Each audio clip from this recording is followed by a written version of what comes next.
This is a follow-up to my previous video about the death of filmmaker David Crowley and his family. There are a few updates I'd like to share with you, including the evidence that indicates this was a triple homicide, not a murder-suicide. I'll also speak about subversive individuals who are trying to exploit this tragedy, and we'll review some news articles as well as some audio clips, and I'll speak about what we can do to get justice in this matter. A recording has emerged of the Minnesota police actually finding the remains of the Crowleys. After encountering the family's very angry dog, which was supposedly in the house for weeks with the bodies, the police mentioned that the rear slider of the home is unlocked and slightly ajar. They're talking about the sliding door on the back of the house, that it was unlocked and open. Someone could easily have entered this home and left without leaving any overt signs of having broken in. Hennepin County Medical Examiner's Office is already claiming that David Crowley shot his wife, Kamal, and their 5-year-old daughter in the head before shooting himself. But given this evidence of a possible break-in, I think this case needs to be looked into much further, and a news release also said that the police investigation is continuing. Many family and friends of the Crowleys have come forth with questions, asserting that David could not have committed this heinous act.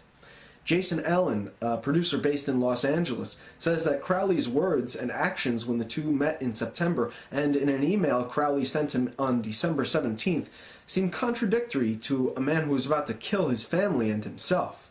Crowley had written to Allen that he was working 18-hour days to build his gray state movie concept about government militarization into an empire. Allen said, quote, "David had this consistency and this very steady way about him. In many ways it felt very contradictory to the actions of a murder-suicide. I truly saw an optimism to it," end quote. Crowley talked in a 2-page email to Allen about being, quote, "almost completely abandoned by his original film partners and being, quote, at the end of a tunnel all alone.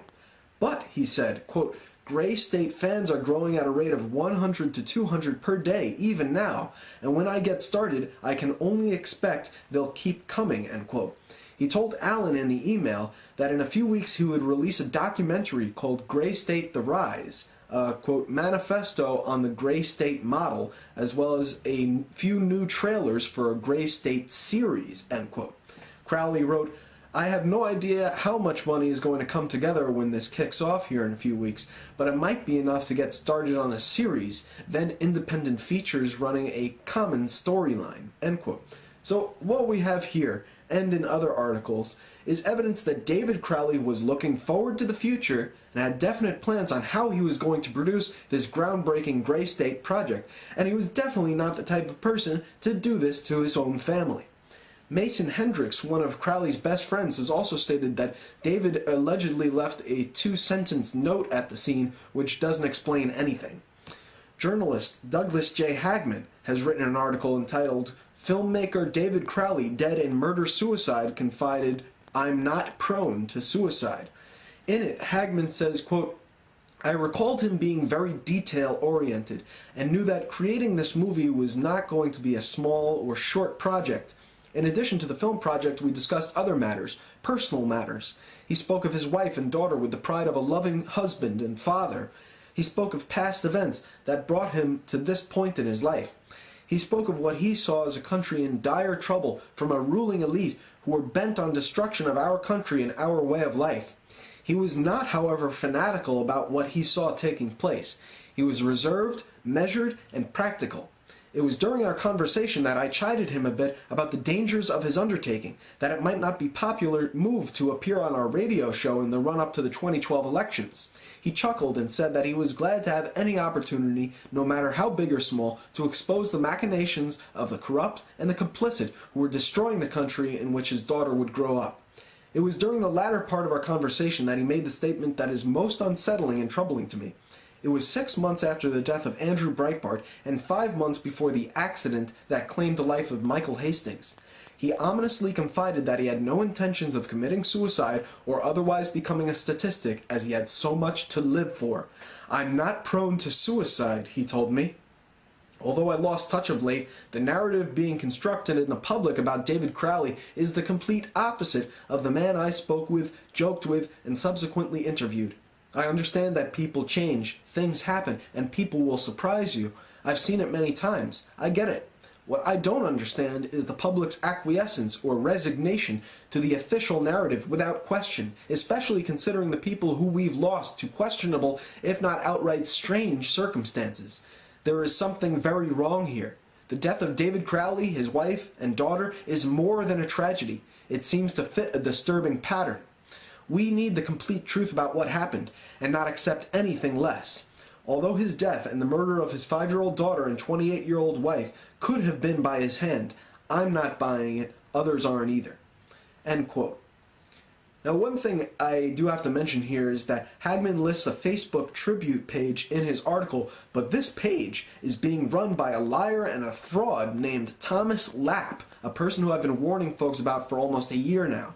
He's been preying on the Sandy Hook truth movement with his con artist pal Wolfgang Halbig, and Lapp is a marketing guy and a handler for conspiracy theories and theorists. If you look up his company's website, Magnify Mobile Marketing, the building they portray as being their office is actually just a stock photo that has been edited and photoshopped to make it look legit. Do not trust this page. I've already spoken with a friend of the Crowley family, Sean Wright, about this situation, and he agrees with my assessment, as do many others. In just the last few days, the fraudulent page has censored a number of comments which questioned its legitimacy. In one of these threads, Thomas Lapp revealed himself as being the admin of the page and how he was refusing to hand over control to the Crowley family. You can see that Lapp was already starting his whole hiring private investigators bit. I wouldn't be surprised if he creates one of his bogus donation funds to further exploit the death of this family. Please, if you or your friends like this page, unfollow it as soon as possible and tell others to do the same.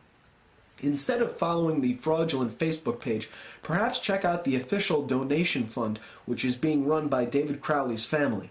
I'll leave the link in the description box as well. It currently stands at $3,800 or so. Now, if a con artist like Wolfgang Halbig can exploit the truth movement for nearly $30,000, surely we can do better than a mere $3,000 for this grieving family of patriots. The usual suspects have also popped up trying to sensationalize the tragedy. Truth Media Revolution, previously known as Red Pill Revolution, is telling his followers that this was all a psyop because David Crowley's last name is the same as Aleister Crowley, an occultist. I would encourage people to disregard the claims of these types of channels, which are the YouTube equivalent of tabloid journalism. I'm not sure what makes me sicker, the loss of these beautiful people or the people who are exploiting this. Which brings me to my last point, which is how do we get justice for the murder of David Crowley? And yes, I'm calling this a murder until I see evidence that proves David Crowley actually did this. So, how do we get justice? We sure as hell aren't going to get it from the federal government. The way we in the truth movement can get justice for fallen patriots is by carrying on their message. Download this man's videos from YouTube. Preserve his memory by uploading them on your own channels and websites. Do the same for other fallen patriots that no longer have a voice. They can kill a person, but they can't kill an idea. Don't let this event get you depressed either. We need to keep fighting. In addition to pressing for an official inquiry into these deaths, we can also seek justice in the court of public opinion. So, thanks for listening. Check out this brief news clip which highlights the fact that this was not the type of person to fly off the handle in such a manner. Investigators say a family found dead in their Apple Valley home died from gunshot wounds. A neighbor discovered the bodies of 29-year-old David Crowley, his 28-year-old wife Kamel, and their 5-year-old daughter Ronnie last Saturday.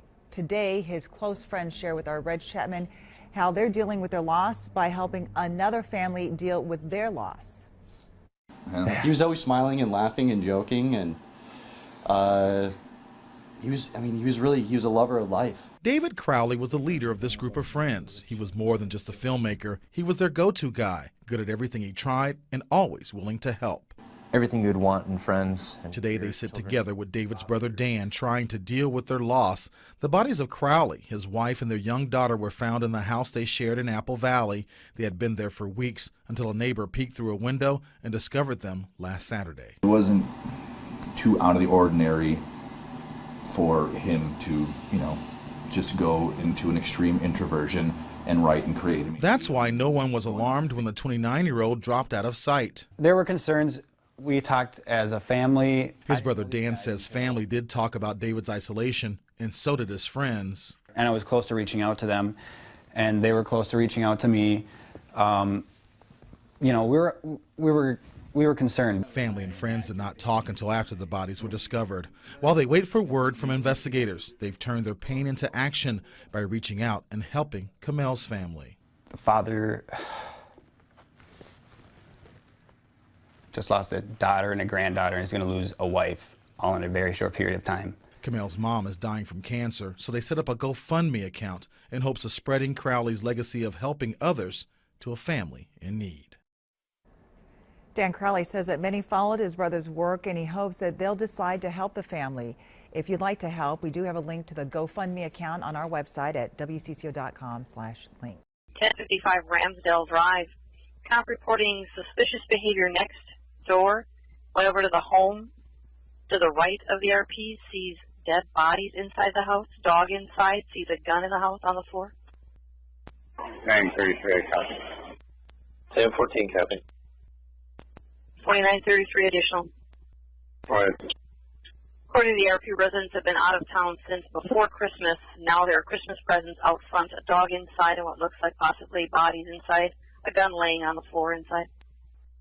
Copy. Want me to start medics?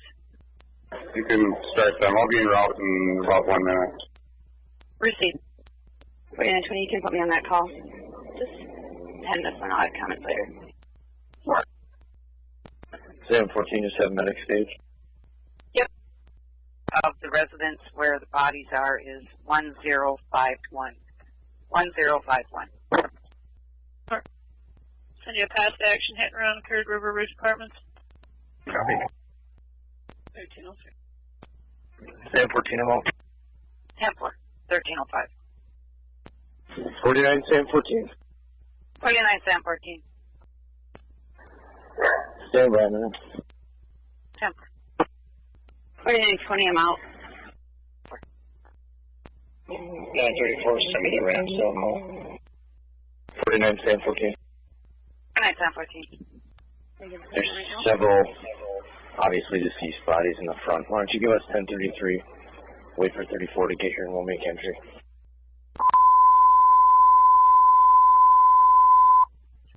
.1033 traffic for 4900 squads. All others go to TAC 10. 1033, 4900, 1307. 1034, still on the call. 1040 should. 49, 714. 49, 714. Do you have our CSO come with his catch pole as well? There's a very angry dog inside. 10-4, 49 Charlie, 1 copy, I'll clear you. 4933, rear slider is unlocked, slightly ajar. Copy, rear slider, unlocked, slightly ajar. Charlie, 1 copy. 33 up 2. 33 2. Okay, just let Apple Valley know if they get busy with pending calls, we can help out. 10-4.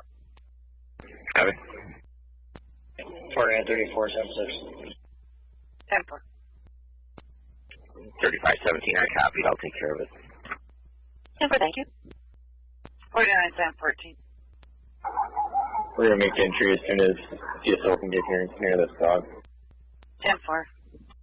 3311 for 3 vehicle, 1050, display and pilot.